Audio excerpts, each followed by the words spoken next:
ஆச்சி அதிரசமா விடுங்க, கையில தட்டி சூடான எண்ணெயில பொரிச்சா அதிரசம் ரெடி. சென்னை பல்லாவரம் அடுத்த திருநீர்மலையில் போலியோ சொட்டு மருந்து சிறப்பு முகாமை தொடங்கி வைத்து அமைச்சர் மா சுப்பிரமணியன் செய்தியாளர்களை சந்தித்து வருகிறார். அதன் நேரடி காட்சிகளை தற்போது பார்க்கலாம். போலியோ வைரஸ் பாதிப்பு மீண்டும் தலை தூக்க தொடங்கி இருக்கிற காரணத்தினால் இந்தியா போலியோ வைரஸ் நிபுணர் ஆலோசனை குழு என்கின்ற ஒரு அமைப்பு இந்தியாவில் ஒரு 21 மாநிலங்களை கண்டறிந்து அந்த 21 மாநிலங்களில் 269 மாவட்டங்களை தேர்ந்தெடுத்து 269 மாவட்டங்களை கூடுதல் கவனம் செலுத்த வேண்டும், போலியோ சொட்டு மருந்து ஒரு முகாம் நடத்திட வேண்டும் என்று அறிவுறுத்தி இருக்கிறது.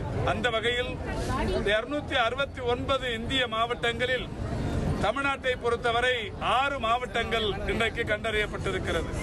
செங்கல்பட்டு, மயிலாடுதுறை, சிவகங்கை, தஞ்சாவூர், திருநெல்வேலி மற்றும் விருதுநகர். இந்த 6 மாவட்டங்களிலும் இன்று காலை தொடங்கி மாலை வரை போலியோ சொட்டு மருந்து அளிக்கப்படவிருக்கிறது. இது இந்த 6 மாவட்டங்களில் இருக்கிற ஆரம்ப சுகாதார நிலையங்கள், அரசு மருத்துவமனைகள், அங்கன்வாடி மையங்கள், சத்துணவு மையங்கள், பள்ளிகள் மற்றும் முக்கிய இடங்கள் என்று 7091 மையங்களில் இந்த போலியோ சொட்டு மருந்து அளிக்கும் நிகழ்வு நடைபெற்று வருகிறது. இந்த மையங்களின் வாயிலாக இன்றைக்கு 7,88,000 குழந்தைகள் பயன்பெறவிருக்கிறார்கள்.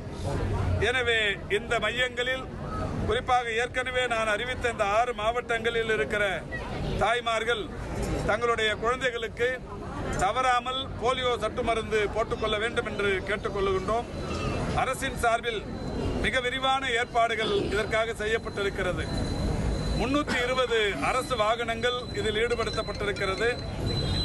இதில் எங்கெங்கே இது மிக எளிதாக டிரான்சிட் பூத்ஸ் என்று சொல்லக்கூடிய வகையில் பயண வழி மையங்களிலும் இந்த பூத்துகள் அமைக்கப்பட்டிருக்கிறது. ஆச்சி அதிரசமா விடுங்க, கையில தட்டி சூடான எண்ணெயில பொரிச்சா அதிரசம் ரெடி.